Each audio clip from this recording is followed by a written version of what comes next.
شاہد ہے وہ بات چل رہی تھی شہداء کے بارے میں. جی ہاں، تو ناظرین اس وقت جو سانحہ سیالکوٹ ہیلی کاپٹر کے کریش ہونے کی صورت میں پیش آیا ہے، آپ جانتے ہیں یہ معمولی حادثہ نہیں، یہ بہت بڑا حادثہ ہے. اس میں صرف 6 جانیں نہیں گئی، اس میں پاکستان کا سر جو ہوتا ہے نا، سربند جس کو کہتے ہیں، وہ گرا ہے. ایک جرنیل بنانے میں کئی سال لگتے ہیں، کم از کم 27 سال کے بعد جا کر کوئی فوجی افسر جرنیل بنتا ہے، اور 7.5 لاکھ کے دستے میں ہر بندہ جرنیل نہیں بنتا. وہ جرنیل بنتا ہے جس کو اللہ نے بلا کی زیارت دی ہوتی ہے.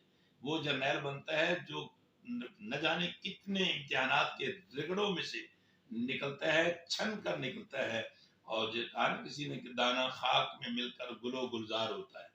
تو یہ گل و گلزار بننے کے لیے جرنیل کو اپنی زندگی کے 27 سے 28 سال چھاننی میں سے گزارنے ہوتے ہیں، تب جا کر وہ اس مقام اور منصب پہ فائز ہوتا ہے. اور یقیناً آج پاکستان کا ہر محب وطن شہری اشکبار ہے، اور انڈیا سمیت پاکستان کی دشمن قوتیں بغلیں بجا رہے ہیں کہ پاکستان کے 3 جرنیل، ایک جنرل جو کور کمانڈر ہیں لیفٹیننٹ جنرل سرفراز علی صاحب، دوسرے کوسٹ گارڈ کے ڈی جی جو ابھی جو بورڈ ہوا ہے اس میں پروموٹ ہوئے تھے بطور میجر جنرل کے، میجر جنرل امجد حنیف ستی صاحب، اور یہ میڈیاکر فیملی سے ہیں. اور خود جنرل صاحب، جنرل سرفراز علی صاحب صوبے دار میجر باپ کے بیٹے ہیں. یہ کچھ سونے کا چمچ لے کر نہیں پیدا ہوئے تھے، یہ کچھ ایچیسن کے پڑھے ہوئے نہیں تھے، یہ کوئی کیتھیڈرل کے پڑھے ہوئے نہیں تھے. یہ ٹاٹ اور مڈل کلاس کے جو سکول ہیں ان میں سے پڑا ہوا ہیرا تراش خراش کر کے پاکستان آرمی نے اس کو اس منصب تک پہنچایا جس کا وہ اہل تھا.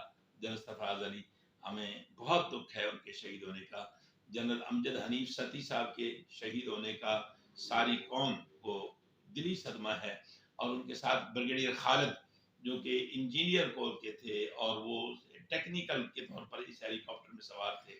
اور اسی طرح تو جوان سال بیٹے میجر، یقیناً میجر سعید ہوں یا میجر طلحہ ہوں، وہ بھی مستقبل کے جرنیل تھے.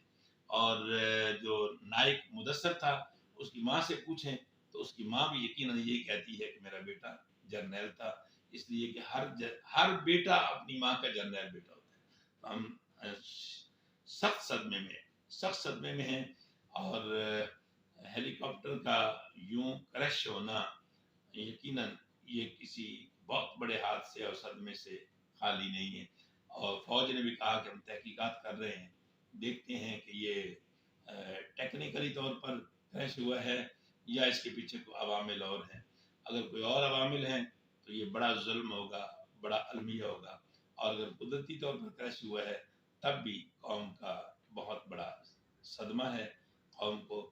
آئیے ناظرین، ہم اپنے ان شہداء کی دعا مانگتے ہیں، اور آپ بھی ایک بار سورہ فاتحہ 3 بار سورہ اخلاص پڑھ کر ان جوانوں کے لیے، ان جرنیلوں کے لیے، تو اس وطن کی محبت میں ہم اشفتہ سروں نے وہ قرض بھی چکائے ہیں جو ہم پر واجب نہیں تھے.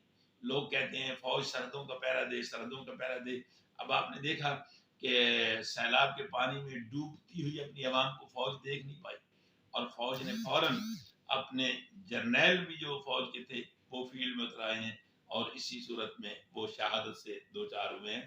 ہماری فوج واحد دنیا کی فوج ہے جو اپنے عوام کا ہر جا، ہر صورت، ہر صورت میں پہرا دیتے ہوئے جرنیل بھی شہادتوں کے جام پیتے ہیں. آئیے دعا مانگتے ہیں ناظرین. اللہم صلی علی سیدنا مولانا محمد وعلی آل سیدنا مولانا محمد وبارک وسلم علیہ. میرے پاک پروردگار سورہ فاتحہ اخلاص اول آخر درود جو ہم نے پڑھا تیری بارگاہ اقدس میں پیش کرتے ہیں، قبول فرما. بارگاہ حبیب کونین و ثقلین میں پیش کرتے ہیں، قبول فرما. یا اللہ حضور کی تمام امت مرحومہ کی روح کو بخشتے ہیں، قبول فرما. ناظرین جو دیکھ رہے ہیں ان میں سے جتنوں کے والدین عزیز و اقارب اس دنیا سے چلے گئے میرے مالک، ان کی روح کو بخشتے ہیں، قبول فرما. پہلی صبح آزادی کے پہلے فوجی شہید سے لے کر آج جنرل سرفراز علی، جنرل امجد حنیف ستی صاحب، اور بریگیڈیئر خالد، میجر سعید، میجر طلحہ اور نائک مدثر، اس سانحہ ہیلی کاپٹر میں شہید ہونے والے ان شہداء سمیت تمام شہداء افواج پاکستان کی روح کو بخشتے ہیں میرے مالک، قبول و منظور فرما. اور اس وطن کی گلیوں کا پہرا دیتے ہوئے پولیس کے جتنے کانسٹیبلان اور آفیسران اب تک شہید ہوئے ہیں، میرے مالک اپنے پاک کلام کا نور ان کو بھی عطا فرما کر ان کی قبروں کو بقائے نور فرما۔ ہمارے جرنیل صاحبان کی شہادت پہ، ہمارے جوان سال بچوں کی شہادت پہ، ان کی فیملیوں میں جو قیامت ٹوٹی ہوئی ہے، میرے مالک ان کو صبر جمیل عطا فرما، ان کو صبر جمیل عطا فرما۔ ساری قوم کی مانگی دعائیں اپنے شہداء کے حق میں یا اللہ قبول فرما کر ان کے درجات اپنے سایہ رحمت میں بلند فرما، اور پاکستان کو یا اللہ قیامت تک آباد، شاد اور ہمیشہ ہماری نسلوں کے لیے بھی متحدہ آزاد رکھنا۔ آمین اللہم ربنا آمین اجمعین۔